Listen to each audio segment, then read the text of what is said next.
Level by Level Gaming, and this is going to be one of the final videos on this Pandora's box tabletop build. If you like that kind of thing, please hit the like button, subscribe, and let me know what you think in the comments below. Now, as you can see, this is completed. I have my control panel all worked out. I have a coin select, which is recycled from the old ticket button. In the ticket slot, I have this forward-facing speaker. Now, I'm going to pause the video and go around and show you the back of the machine. Alright, opening up the back of the machine, we can see that I've got the Pandora's box, which is actually a Pandora's Game 5S. It's a clone of the Pandora's box. It uses the Linux architecture, similar to the handheld PAP Chinese clone devices that are in some of my other videos. That's a very popular way that these Chinese companies do emulation, is through Linux. You can see that I have a rear-facing speaker. I have all this various wiring in this compartment where the old poker board would have been flat right here. I just use that to put all these bundles of wire. You can see in the back, the back of the speaker, the back of the select button, and I've just threw his manual in this little cubby hole where all this would have been filled up with ticket dispenser and other things, coin counters, or not coin counters, but anyways, it had these little counting devices. I'm not really sure what they counted, but if you had a coin slot in here to make this a coin operated arcade, you could have various stuff in this compartment here.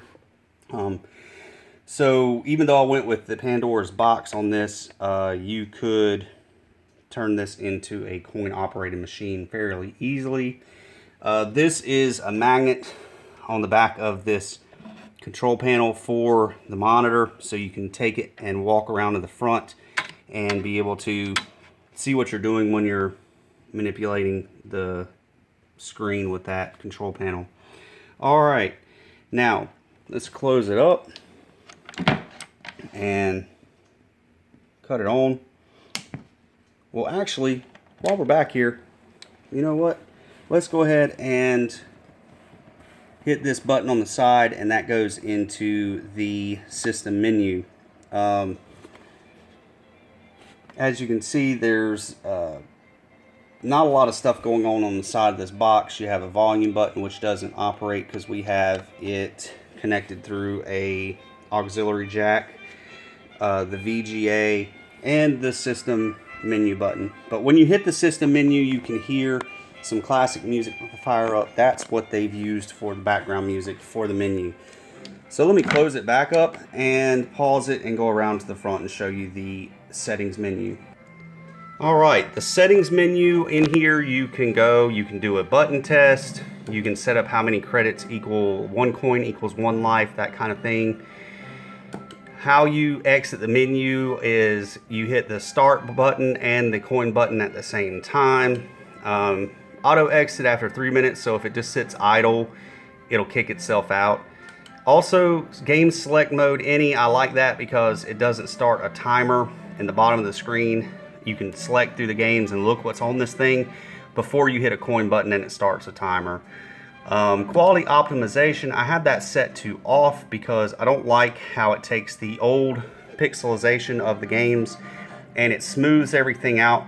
I like how old games look, so I cut that off. Game settings.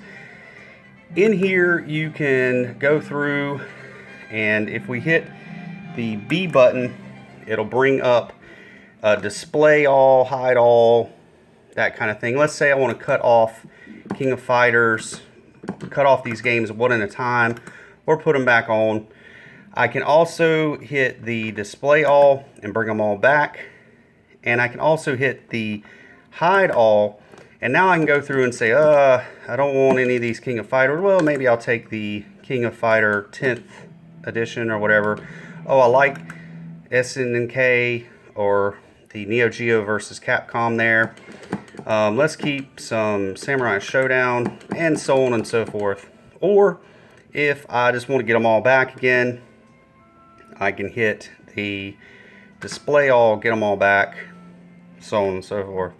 Hide all, And now since I've got them all hidden, I can go through, and let's say the only thing that I want on this machine is a specific game.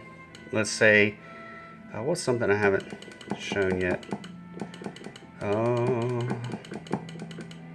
Tons of games, 999 games.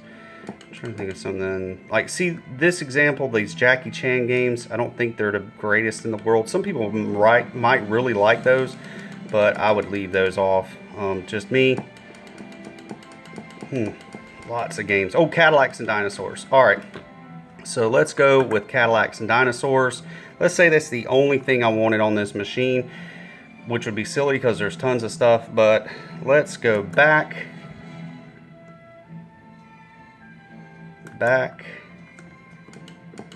save settings. Let's see, let's make sure that kept that, because it looked like game settings would be edit game list. Yes, okay, it did keep all that. So back, let's save settings and reboot here.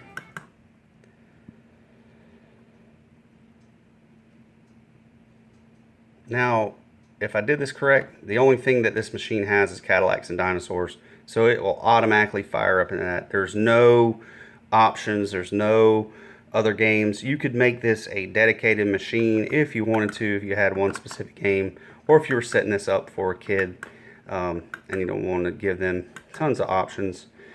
But anyway, let me hit the pause button on the video, start and select, and get back to the menu.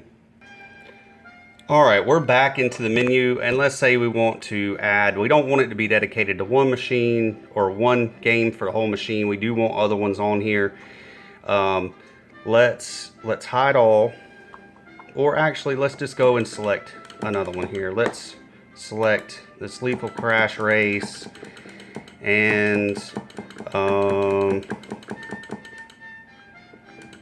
Metal Slug, the first one. Alright, so back, save settings and reboot. So now instead of just rebooting into one game as a dedicated game, we have 1, 2, 3. Now you can select from some of these other games. See how it'll let me select without a counter timing down on me? But if I hit the coin button, that timer will start. With 900 and something games, it will, you can't go through 999 games in 89 seconds or 99 seconds. That's why I like having that option. But it's nice being able to limit this thing to whatever games. If there's some crappy stuff on here or repeats or stuff that you just really don't want, you can do that. Alright, so that has been a tutorial of this finished product. I hope you guys liked it. My next video for this is going to be taking it to the new owner at his Magic the Gathering card shop and revealing it to him and going from there. Alright, well, thank you so much for watching, and this has been Level by Level Gaming.